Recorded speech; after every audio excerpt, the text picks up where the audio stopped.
Bom dia, Flávio, bom dia, ouvintes. É um prazer estar aqui contigo nessa manhã ventosa de sábado. Ventosa, mas é gostoso, né? Agradável. E na realidade é a época desse vento nordeste, né? Muitas pessoas dizem, mas esse vento, né? Sempre durante a primavera, começo da primavera, sempre tem vento nordeste.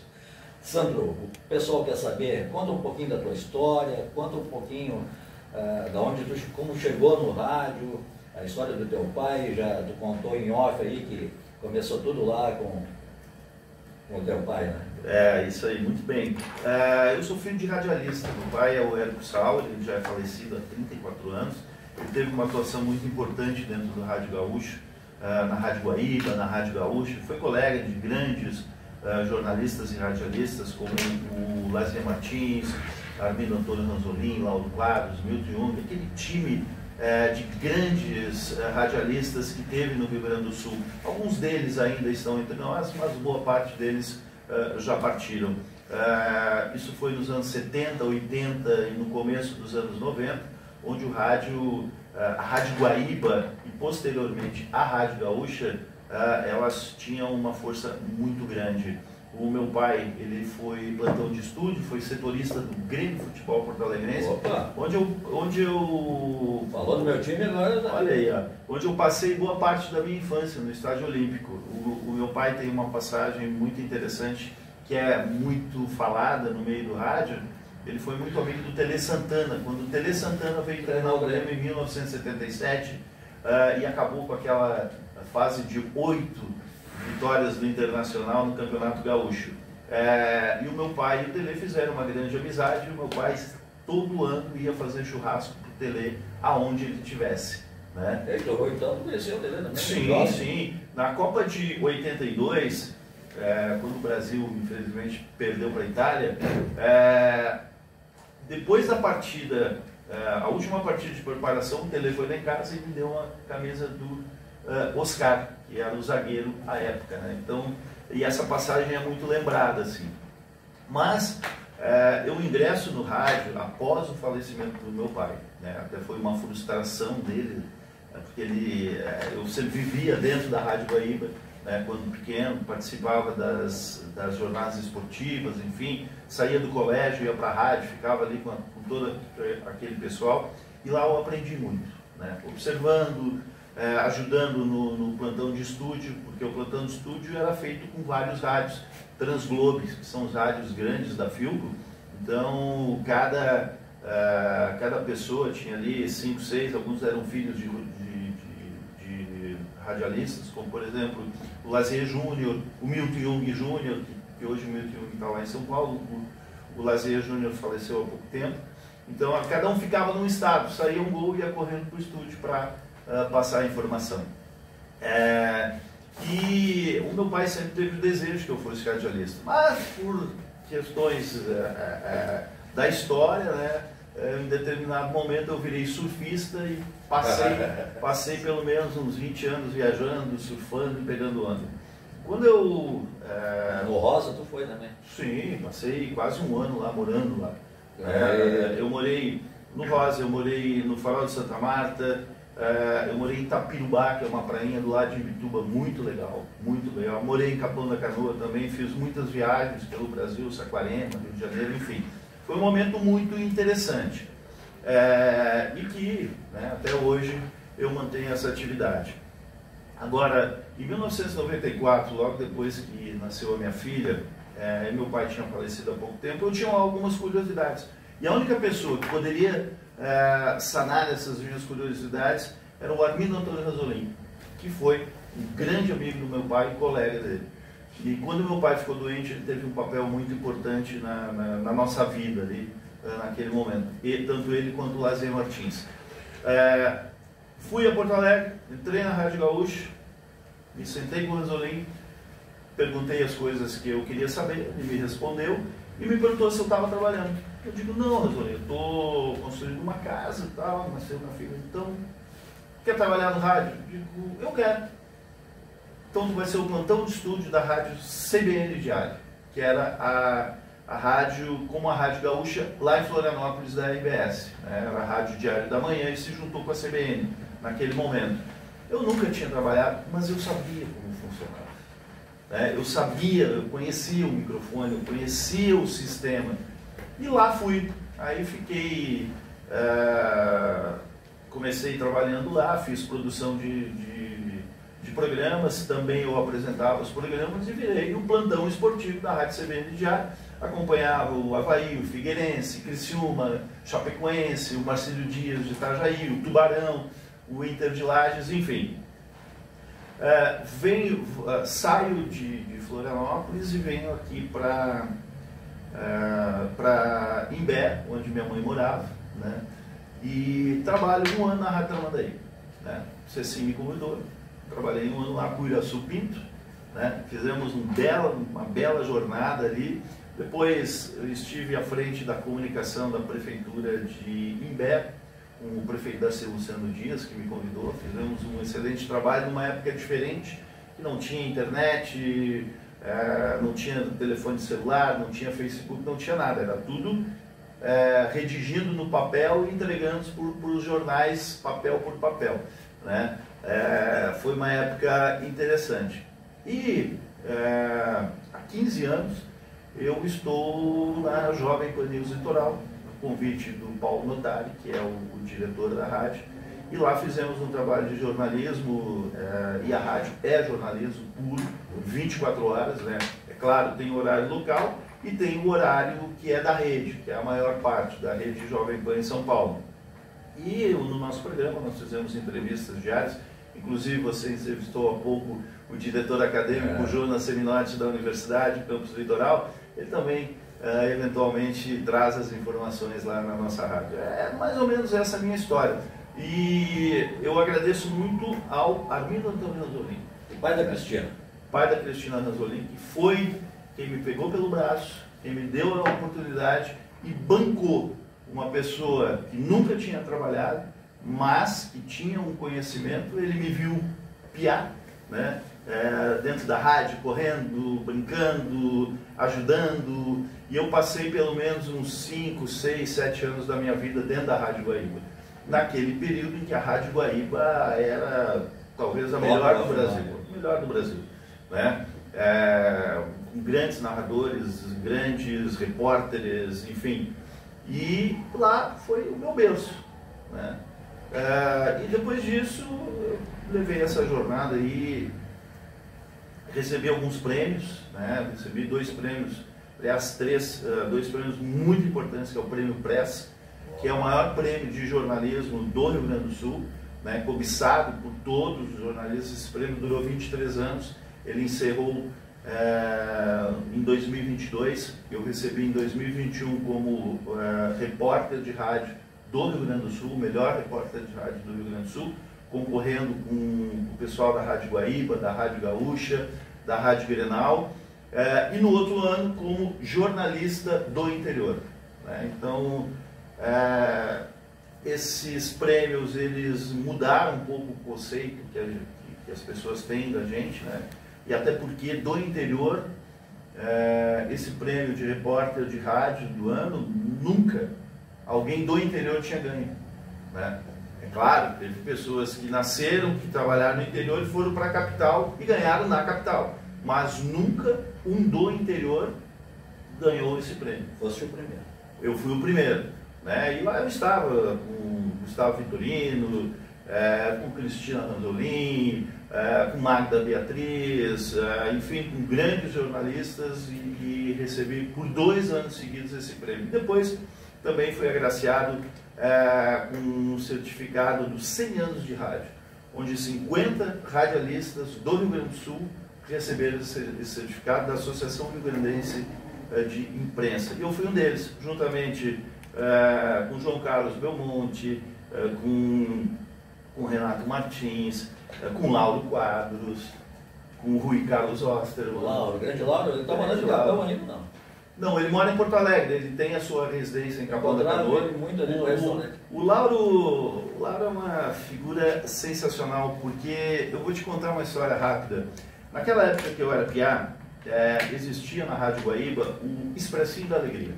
O Expressinho da Alegria era o time de futebol de salão da Rádio Guaíba, que ia para o interior né, fazer jogos beneficentes. Então era o meu pai, era o Lazier, era o Lupe Martins, que era irmão do Lazier Martins, o Lauro era a grande atração, né? Ele sempre teve um carisma muito grande. E quando nós chegávamos nas cidades do interior, eram como artistas de cinema. Era carreatas, era ginásio completamente lotado. Era uma coisa fantástica. E naquele período, o Lauro me apelidou de Mondonguinho, porque o apelido do meu pai era Mondongo.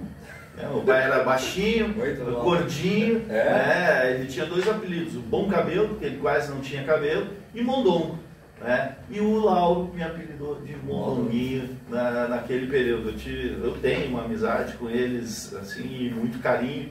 Né? Agora, eu aprendi muito com aquelas pessoas. Né? Imagina.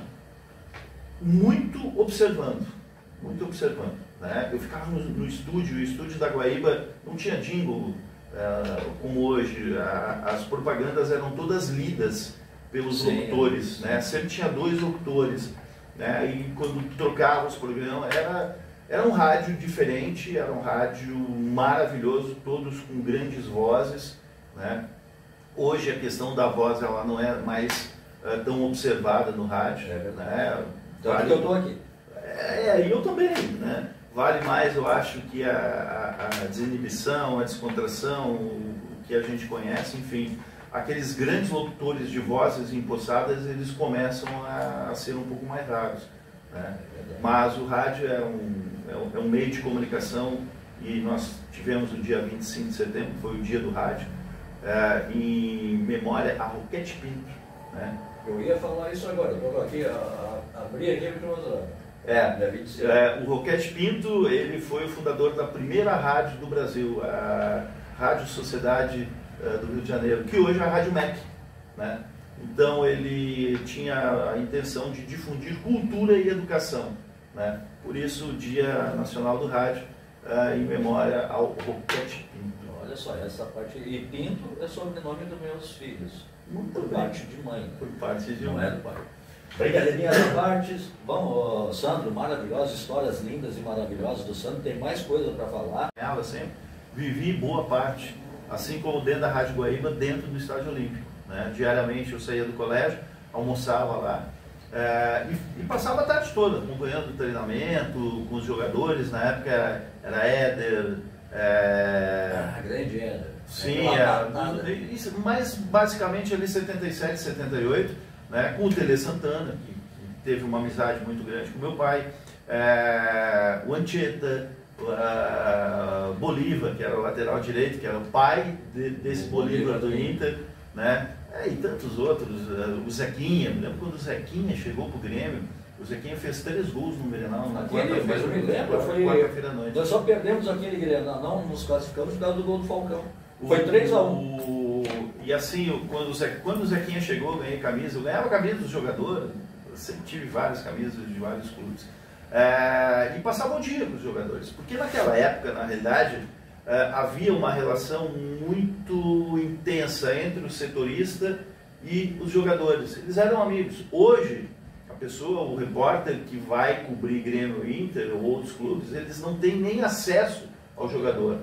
Depois dos treinos, o Anchieta me levava para casa, porque onde nós morávamos era bem pertinho da casa dele. Olha só. Né? Então tinha toda essa relação de amizade, enfim, que hoje não existe mais. Né? Hoje há uma distância do jogador para com o repórter. E naquela época tinha muito mais informação. Hoje é tudo, será que, eu acho, né? Naquela época não. Naquela época os jogadores davam essa informação, olha, amanhã eu não vou jogar. Né? Então era muito diferente assim, mas o estádio Olímpico me marcou bastante, porque além de eu acompanhar aquele período, eu ia em todos os jogos, inclusive no interior, inclusive com o Grêmio, dentro do ônibus do Grêmio. Com os jogadores. Com os jogadores. Que beleza. E uma coisa curiosa, que naquele período, os jogadores quando chegavam as férias, para onde eles vinham? Para Tramandaí. Eles não iam para a Europa, o Caribe. Não, eles vinham para Tramandaí. E a maioria deles ficava no hotel Beira-Mar, né?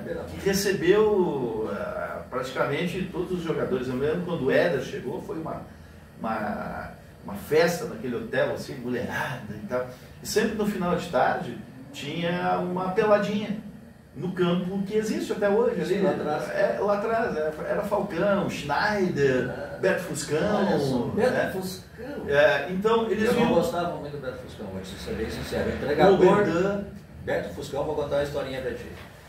Ele em Grenal, e pra ti que é colorado, o Costa aqui, ele gostava de sair, querendo sair driblando ele era zagueiro, né, Beto Fuscão. O goleiro passava a bola pra ele, lá ele ia driblar quem? Carpegiani ou Falcão. Não tinha como, né? Cara, e daí ele já perdia a bola em seguidinha. Isso em 76, 75. Você chegou? Sim, sim. Porque na realidade foi nesse período, né? E quando chegou o Inter tinha hegemonia, né? Em 76 foi Octa, campeão gaúcho, bicampeão brasileiro, então, e o Grêmio... Ali patinando, que nem eles fizeram agora. Aí o Grêmio contrata um time interessante e contrata o Tele Santana. Né? Quando deu a reviravolta, o Grêmio conseguiu ser campeão gaúcho. Né? Porque naquela época o campeonato gaúcho era extremamente valorizado. Sim. Né? Me diz uma coisa, o que tu achou, falando em contratação, do novo técnico do Inter e o Dias, meu parente Dias? Né? Olha, eu não conheço o trabalho dele. Hoje eu não acompanho mais o futebol de uma forma como eu já acompanhei. Sim. Né? Até porque o meu trabalho ele é mais voltado para notícias não esportivas. Certo. Né? É claro, sempre acompanho o resultado, enfim, mas aquela coisa de assistir os jogos, de ir no estádio, eu nunca fui na arena. Não conheço a arena, conheci o Olímpico como a minha casa. Né? Conheci até os vendedores de cachorro-quente, enfim, mas eu não conheço a arena. E quando o Romildo era presidente, um dia eu o encontro e ele disse: Romildo, eu não conheço a arena. Ele disse: não, então eu vou te levar, vou te dar uma camiseta do Grêmio e tu vai assistir comigo um jogo. Mas no fim isso não aconteceu e ainda estou me devendo uma ida para a arena. Grande presidente. Pena que aconteceu aquele... sucesso no final, mas ele foi um bom presidente. Muito se fala no insucesso, mas o que ele trouxe de bom para o Grêmio, uma realidade política diferente, uma Taça Libertadores, uma Copa do Brasil. É claro que o insucesso da segunda divisão fica marcado, mas são percalços. Corinthians já caiu, Palmeiras já caiu, apenas o São Paulo, o Flamengo que não caíram.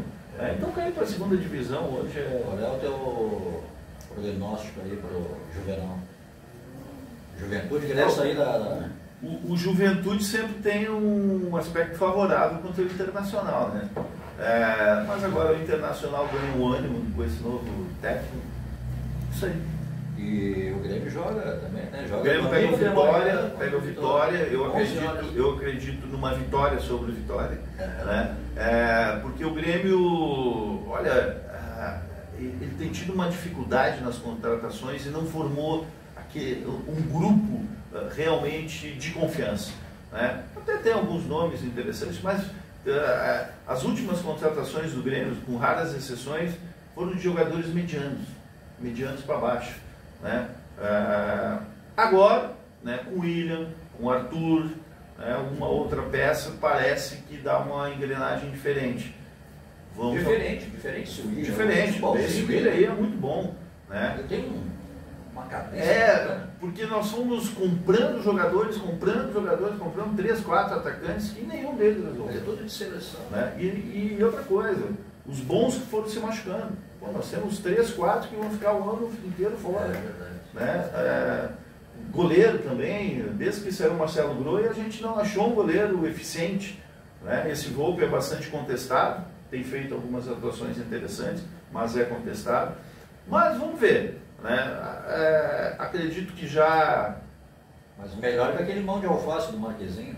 Sim. Mão de alface, a bola aí, nós não acertamos, nos últimos anos nós não acertamos com goleiros. Né? Tivemos bons goleiros como o Marcelo Groi, como o Vitor, que depois fez uma grande campanha no Atlético Mineiro. Mas realmente, e falando de goleiro, me lembrei do Remy, o eterno reserva, que era daquela época dos anos. Né?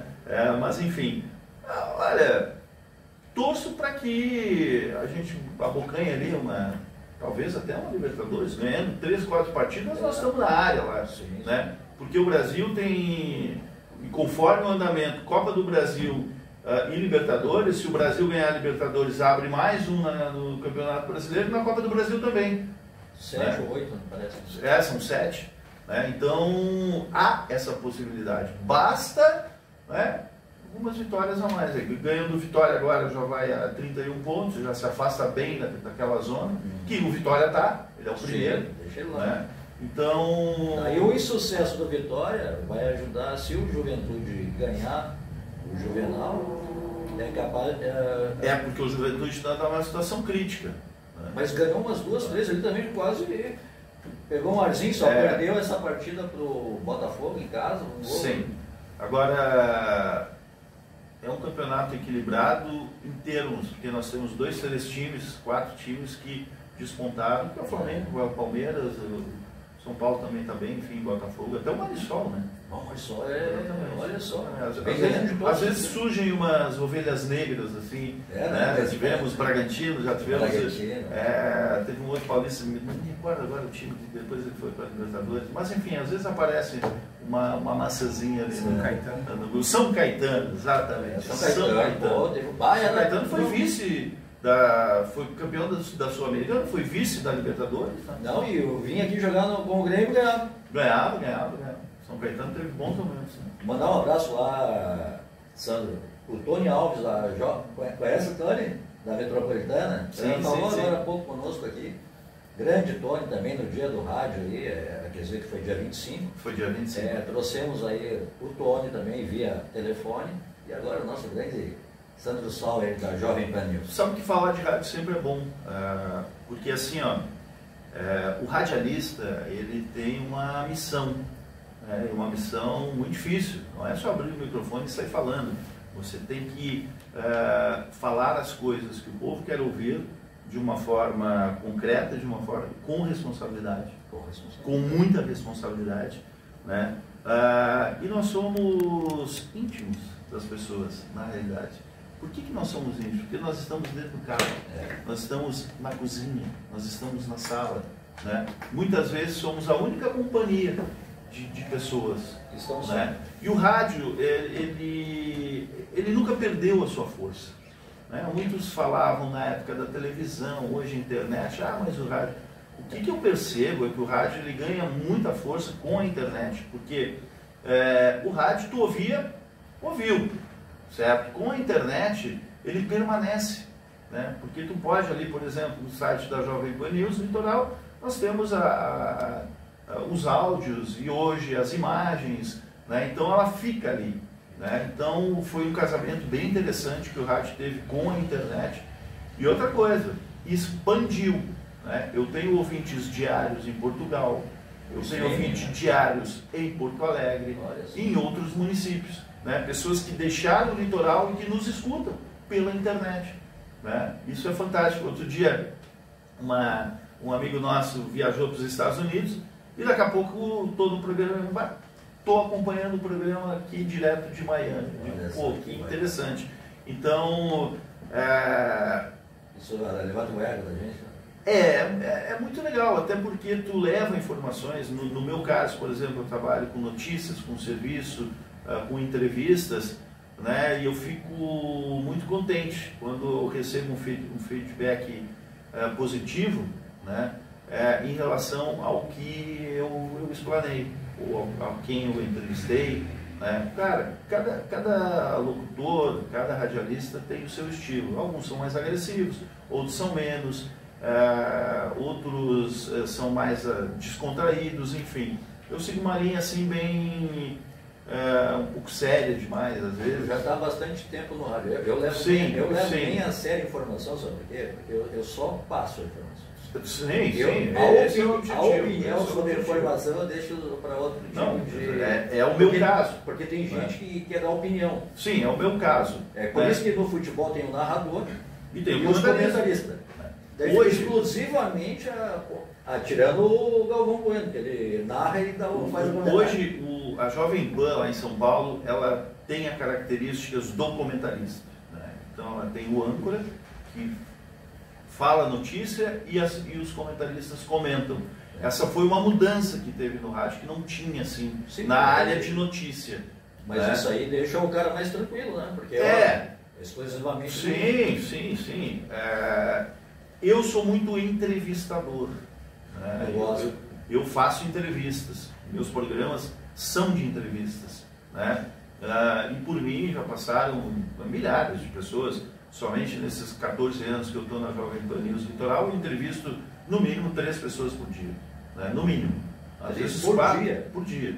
Né? As forças vivas da sociedade toda. Sim, e a gente abrange praticamente todo o litoral. Converso com os prefeitos de todos os municípios, secretários, a Brigada Militar, a Polícia Civil, enfim, entidades, as pessoas que fazem, né, os acontecimentos. Então a gente está mais ou menos ligado, assim. Como são muitos municípios que a gente dá conta, mas é claro, a gente tem uma base maior em Tramandaí, Imbé, Osório, Cidreira, Capão. Mas na realidade a rádio ela pega até Torres, vai até quase Porto Alegre. Né? Então a gente tem uma abrangência bem grande, até o sinal aumentou. A gente recebeu uma licença do Ministério das Comunicações de ampliação. Ela passa por uma outra fase agora, porque para quem não sabe, o rádio, as emissoras de rádio são concessão públicas e as rádios comerciais elas têm algumas regras e elas têm algumas classificações, como A1, A2, B1, B2, B3, e conforme a classe, tu tem uma certa quantidade de potência. Né? Nós somos hoje classe A2, que é quase como a Rádio Gaúcha, que é A1. Né? Então a gente era B, né? No começo nós éramos AM, fomos a primeira emissora do estado a migrar para o FM, que foi uma exigência do Ministério das Comunicações, né? Mas tem aspectos assim internos que às vezes são desconhecidos do público. A nossa antena lá em Osório. E os estúdios hoje são em Osório, eles eram em Imbé, mas devido a umas questões estruturais, foi para Osório já faz desde junho. Tu falou anteriormente no nome que eu fiz uma amizade, conheci ele lá dentro do Conselho Regional dos Corretores de Imóveis, que eu sou diretor do conselho, e entrou aquele senhor mancando de uma perna, meio cambaleando, e eu corri, a menina que atendia não estava. Eu puxei uma cadeira, senta aqui, eu tinha recém-chego aqui em Tramandaí, uns 7, 8 anos atrás. Ele já estava meio malzinho, daí eu botei a cadeira, sentou, disse assim, o que o senhor deseja? Quer uma água, um café e tal, fui servir. Ele pediu lá, servi, assim, o senhor vai me dando o seu nome aqui que eu vou... eu quero regularizar o meu Cresci. Disse assim, então me dá o seu nome aí. Eu sou o Cecim. Eu disse assim, não vai dizer que o senhor é aquele... parente daquele prefeito que teve aqui em Tramandaí, Cidreira. E ele olhou para mim, eu sou o próprio. Quando ele falou, eu saí da minha cadeira e fui lá dar um abraço. Virei amigo. Sim. E a primeira entrevista que eu dei na rádio aqui foi para a rádio dele, aqui em Taramã. Parecia um estúdio de cinema. Quando eu gravei essa entrevista como diretor do conselho, fui lá dar entrevista para ele mesmo. E era uma mesinha igual essa. Só que eles tinham um troço lá que faziam que parecia que era Jornal Nacional. O Cecim foi uma grande figura. Eu o conheci, ele me deu uma oportunidade de trabalhar em uma de suas rádios, a Rádio Tramandaí, que hoje não existe mais. Mas o Cecim, eu tive uma amizade com ele muito grande, estive com ele pouco antes da sua morte, né, ali na casa do seu filho, Júnior, e sempre tive muito respeito por ele. Sei de todas as histórias, tem histórias fantásticas, claro, tem um lado um tanto negativo, por questões que não nos interessam, mas o Cecim era aquela pessoa que ele ajudou muita gente, né?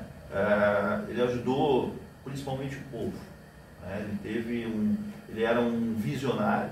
Muitas das coisas que hoje tem em Tramandaí, por exemplo, a segunda ponte foi feita por ele. Sim. Né? Isso aí faz 50 anos, 60 anos.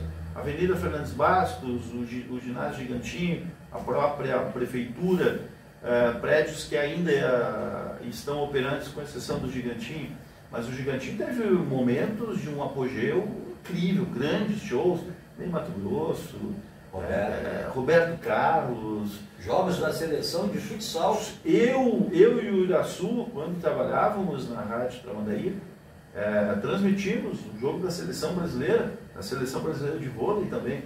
Né? Então o ginásio era muito ativo. Claro, esse período passou, enfim.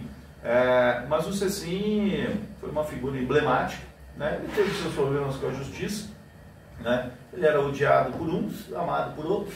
Eu acho que todo político tem essa senda de muitos gostarem, muitos não gostarem. Se pegar qualquer político aqui, vai ter isso. Eu não gosto daquele político, eu gosto daquele político. Mas o Cecim sempre foi uma pessoa que, quando tu conversava com ele, tu podia conhecer um pouco mais da história, um pouco mais de ideias, enfim.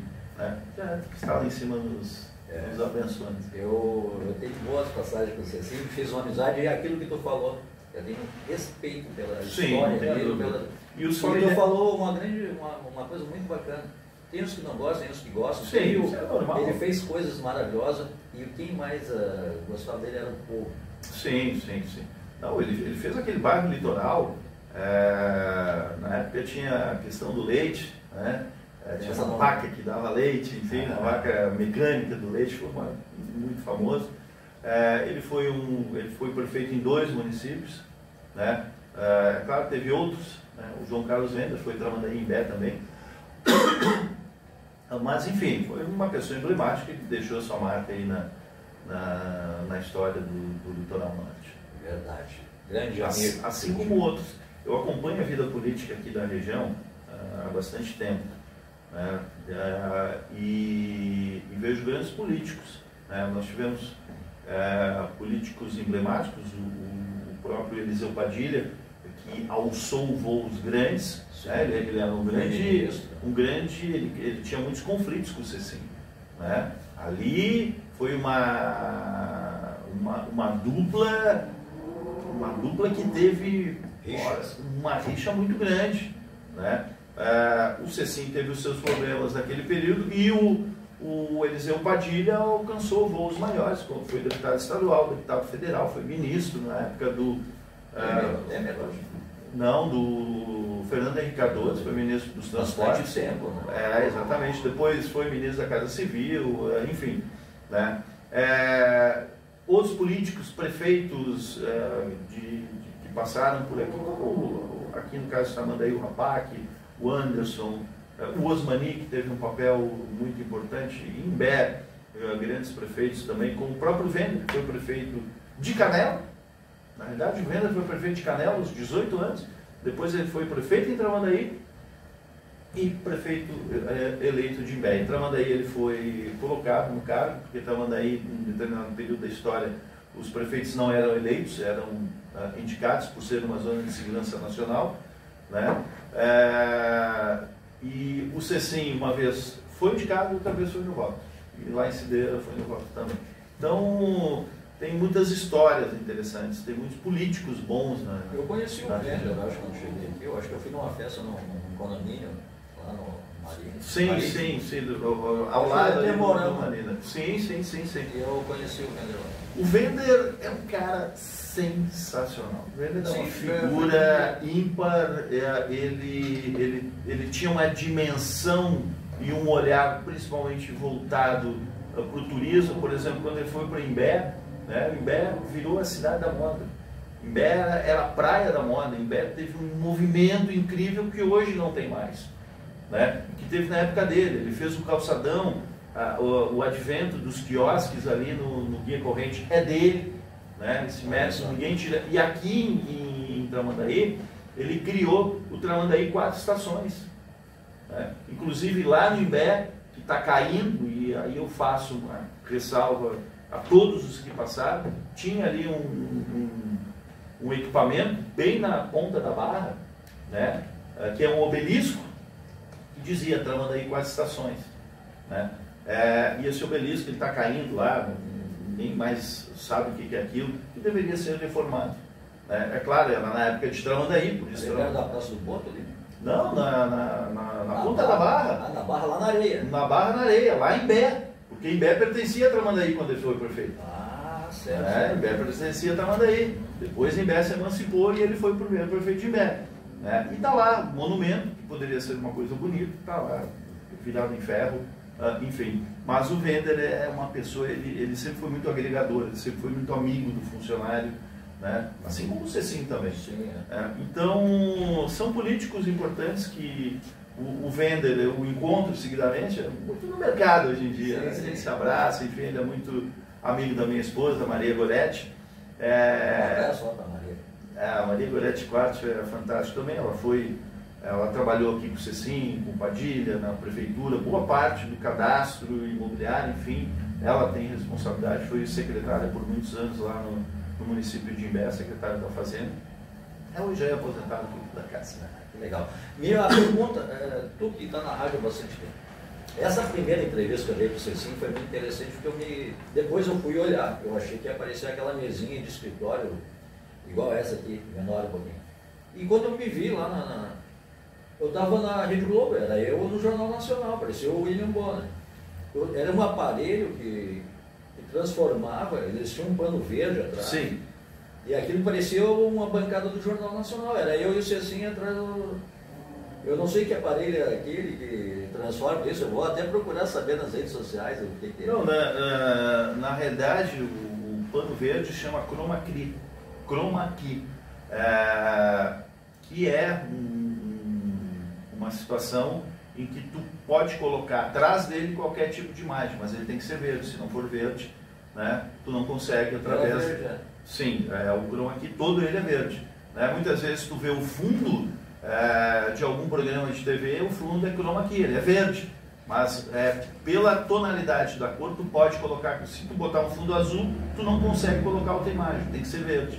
Tá, e o aparelho, o que faz que isso aconteça? Sim, tem um aparelho específico, né, que transforma, que coloca essa imagem lá atrás. Então, muitas vezes, e boa parte de programas de entrevista, enfim, que não são aqueles grandes estúdios, e mesmo assim, são com Chroma Key. Então, tu coloca uma imagem lá atrás, a imagem que tu quiser, tu pode botar da cidade, tu pode botar do mar, enfim, e fica o fundo e tu não percebe. Sim, a salinha lá da Itaramã era menor que essa aqui, sim, duas cadeirinhas, eu e o Cecinho ali, aqui o aparelho. Sim, é isso aí. Sim, cara, vai aparecer isso aqui, né? Apareceu eu no Jornal Nacional. É isso aí. E muito que tu vê na televisão, de jornais, é desse sistema. Tirando os grandes, né? Esse sistema é bastante utilizado. Não, até as grandes, tem alguns programas que ainda são com esse sistema. Olha só. Sandro, quando o papo é bom, o tempo passa rápido, eu quero agradecer o meu convite que tu vir aqui na Rádio Comunidade 98.1, um grande radialista, já conhecido aí na mídia da cidade. Sim. Filho de jornalista. Érico Sauer. Érico Sauer. Muito vivo. Gremista, fiquei mais feliz ainda que ele é gremista. Então, Sandro, muito obrigado por ter aceito aí o convite. As portas da rádio estão abertas. Parabéns novamente pelo Dia do Rádio, a nós todos, né? Nós todos, né? E quando tiver qualquer coisa aí, novidades aí, apareça, venha. Tranquilamente. E vamos falar de outros assuntos também, né? Já vi que tu é um cara esclarecido, mente aberta. Tranquilo. Não, a gente estuda muito, né? E na realidade, nestes meus anos de rádio, e que eu atuo aqui, principalmente em Tramandaí, em Imbé, Osório, enfim, eu participo ativamente da vida, né? Fazendo as entrevistas, conhecendo as pessoas. O melhor disso também é conhecer as pessoas, aquele carinho. Isso é o que nos traz a satisfação e nos faz trabalhar com amor e carinho. Não é pelo dinheiro, não é por nada. Eu, Sandro Sauer, eu trabalho porque eu gosto, né? Quando a gente trabalha no que gosta, de algum jeito ou de outro a gente vai vencer.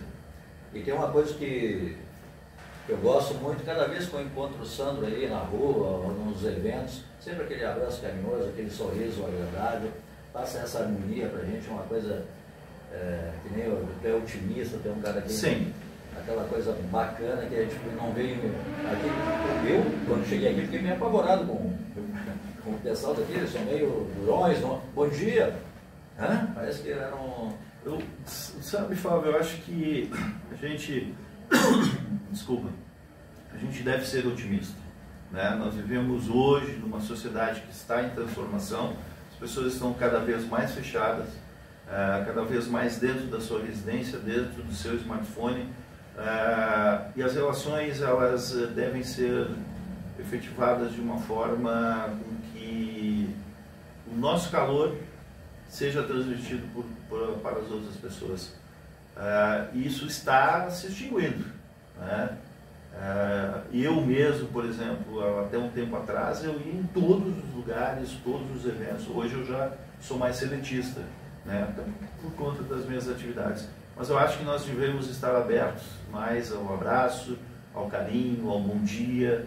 Né? A gente dá bom dia no rádio e se estende a todo mundo, mas não são todos que têm essa oportunidade. Acho que a gente deve ter um tratamento com as pessoas de mais respeito, sejam elas quais forem, não apenas as grandes autoridades, né? Mas a pessoa que nos atende ali no supermercado. Eu me dou bem com os caixas do supermercado, me dou bem com o pessoal da farmácia, e isso é muito legal. Bom demais. Obrigado novamente, Obrigado, senhor. eu que agradeço. Olha só, foi muito bom. Olha o conhecimento, o que agregou essa entrevista com o Sandro Sauer.